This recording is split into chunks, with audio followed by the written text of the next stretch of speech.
Good afternoon. Well, it's afternoon when I'm recording this. It's Mike from Mike's Diabetes World, and let's just go over and turn on the light and get a little bit more light on our subject. Oh, that's not bad light. Oh, sorry. There, that's better. Now, today I want to talk about how did I get into this position of being severely disabled? It's not something that I aspire to. When I grow up, I just want to be severely disabled. But things happen. Now, I know some of you know that I was diagnosed as a brittle diabetic. And as such, I have no real control over what my body wants to do with the insulin. But why? I don't know why. There's not really a reason. That doesn't look good, does it? I'm just trying new things here. I would do what I was supposed to do, but my blood sugars never followed what they were supposed to. And I'd get accused of, oh, well, you ate something you shouldn't have. That wasn't the case. I could be on my diet perfectly, and I still would come up short or high. Different things for different days. And I got to admit, working in a convenience store for a few years, I started to enjoy the benefits. But that really shouldn't change a person into a brittle diabetic. I think it's something with your genetic makeup and how your body decides to use the insulin.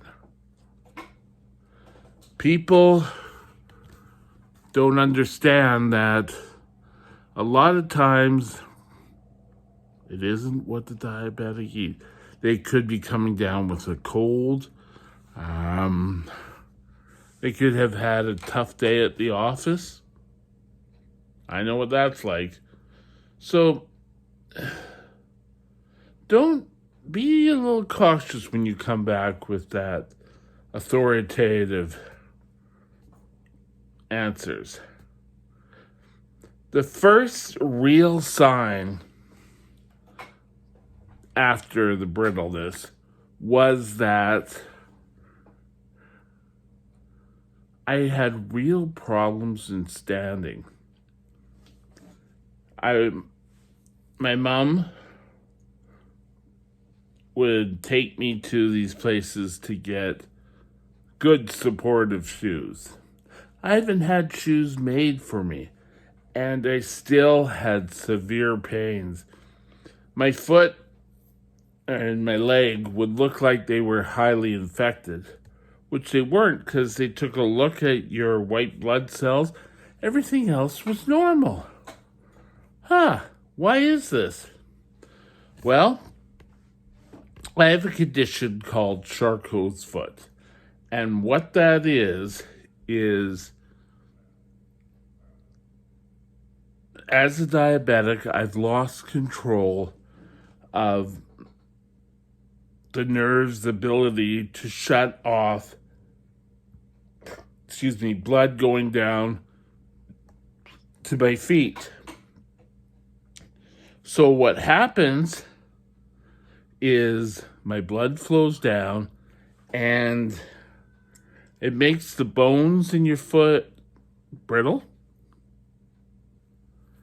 And then as it reforms, it can be disjointed. I've spent many days in a cast. I've spent many days in an air cast. And The casts were really difficult to sleep in. I hated the casts. Now, along with that, I also was diagnosed with diabetic neuropathy. Started off as tingles in the feet, and then the pains would go crazy.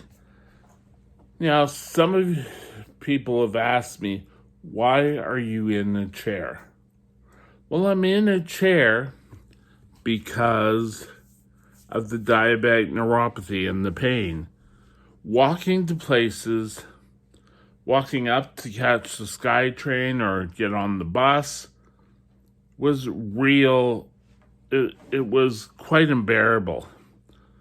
And people don't understand how much pain it can actually be.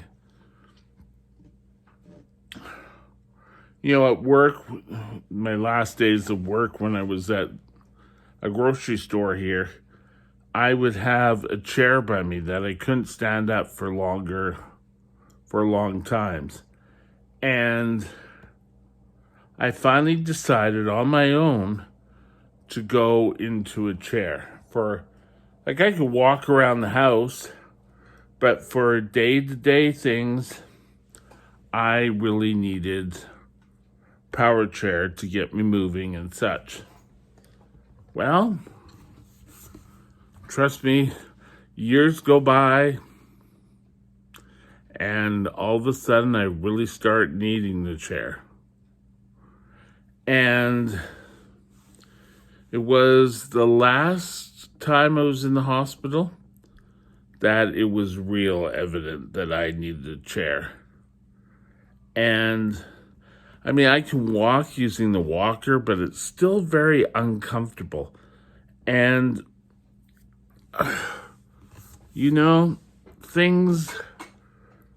people don't understand how uncomfortable it can be.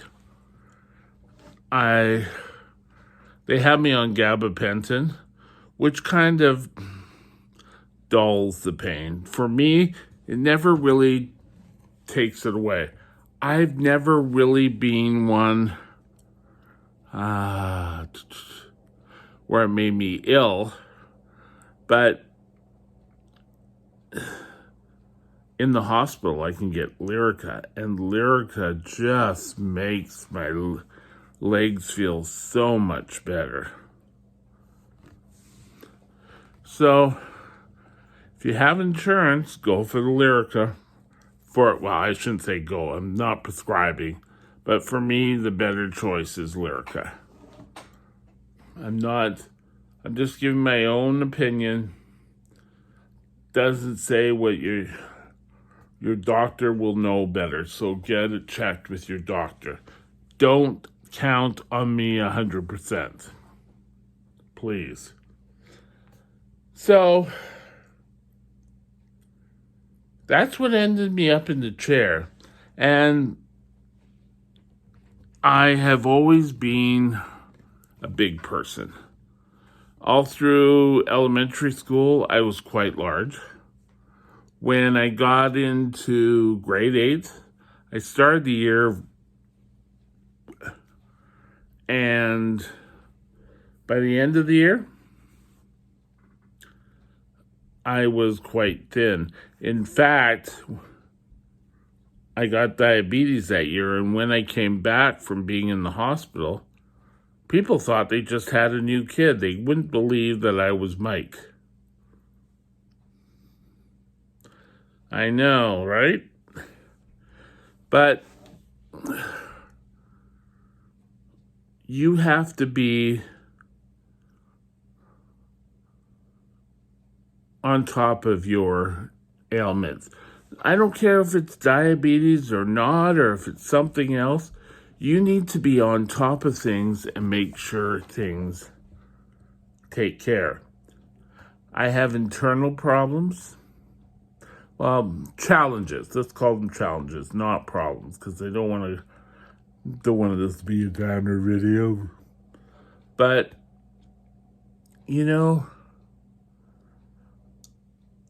I get up each morning, I deal with what I have to deal with, and I go to bed.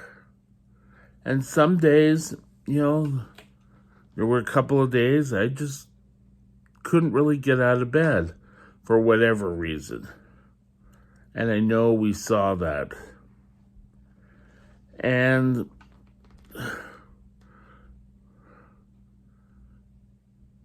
other days like today, I was able to get up, get dressed, came out, had dinner, and yay. So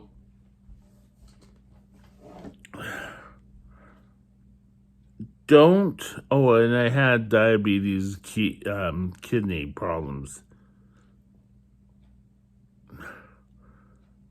Just to throw it in there, I've had one kidney removed. But don't, again, assume that if you're a parent and your son or child has diabetes, that they're going to end up like this by 50s. There's many people who have thrived with it. I've always had trouble controlling my blood sugars, and as such, they led to this. Every diabetic will have some complications. But do your best to don't let them progress to any more than you have to. Because while being in a chair is, air conditioning, it gets to be a pain too. And